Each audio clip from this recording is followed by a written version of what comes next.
राधे राधे, जय श्री कृष्ण। दोस्तों, करनी का फल सबको भोगना पड़ता।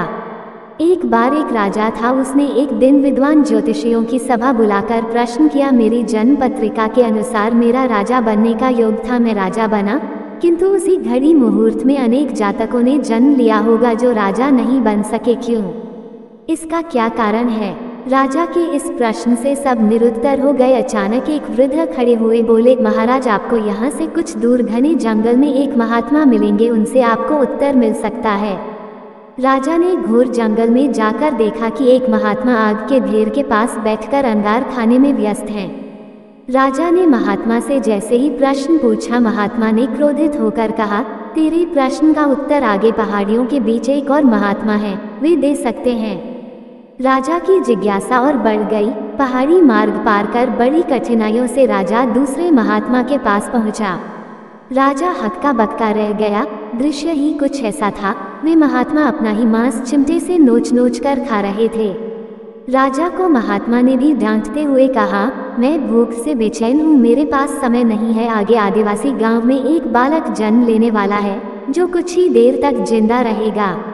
वह बालक तेरे प्रश्न का उत्तर दे सकता है। राजा बड़ा बेचैन हुआ। बड़ी अजब पहेली बन गया मेरा प्रश्न। उत्सुकता प्रबल थी। राजा पुनः कठिन मार्ग पार कर उस गांव में पहुंचा। गांव में उस दंपति के घर पहुंचकर सारी बात कही। जैसे ही बच्चा पैदा हुआ, दंपति ने नाल सहित बालक राजा के सम्मुख उपस्थित किया।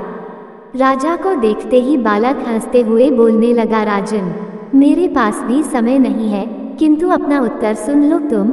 मैं और दोनों महात्मा 7 जन्म पहले चारों भाई राजकुमार थे। एक बार शिकार खेलते खेलते हम जंगल में 3 दिन तक भूखे प्यासे भटकते रहे।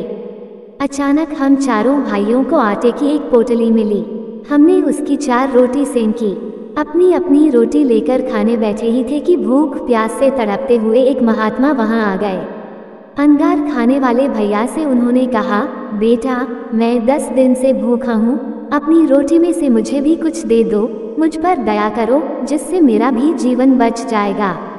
इतना सुनते ही भैया गुस्से से भड़क उठे और बोले, तुम्हें दे दूंगा तो मैं क्या खाऊंगा आग, चलो भागो यहाँ से।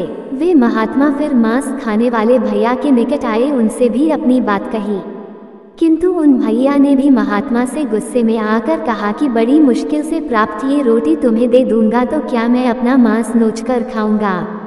भूख से लाचार वे महात्मा मेरे पास भी आए, मुझसे भी रोटी मांगी, किंतु मैंने भी भूख में धैर्य खोकर कह दिया कि चलो आगे बढ़ो, मैं क्या भूखा मरूं।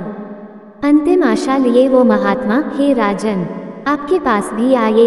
दया की याचना की दया करते हुए खुशी से आपने अपनी रोटी में से आधी रोटी आदर सहित उन महात्मा को दे दी। रोटी पाकर महात्मा बड़े खुश हुए और बोले, तुम्हारा भविष्य तुम्हारे कर्म और व्यवहार से फलेगा।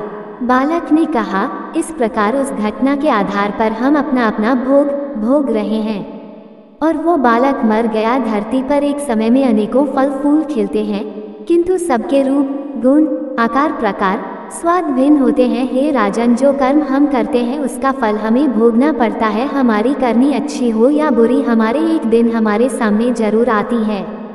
जो हम करेंगे वही हमें मिलेगा, इसलिए हमें अच्छे काम करने चाहिए, तो हमें भी अच्छा मिलेगा, क्योंकि करनी का फल सबको भोगना पड़ता है। दोस्तों, ये थी आज की कहानी। आपको हमारी वीडियो अच्छी लगी हो तो वीडियो को लाइक करें, चैनल को सब्सक्राइब करें, कमेंट में जय श्री राधे कृष्णा जरूर लिखें। राधे राधे दोस्तों।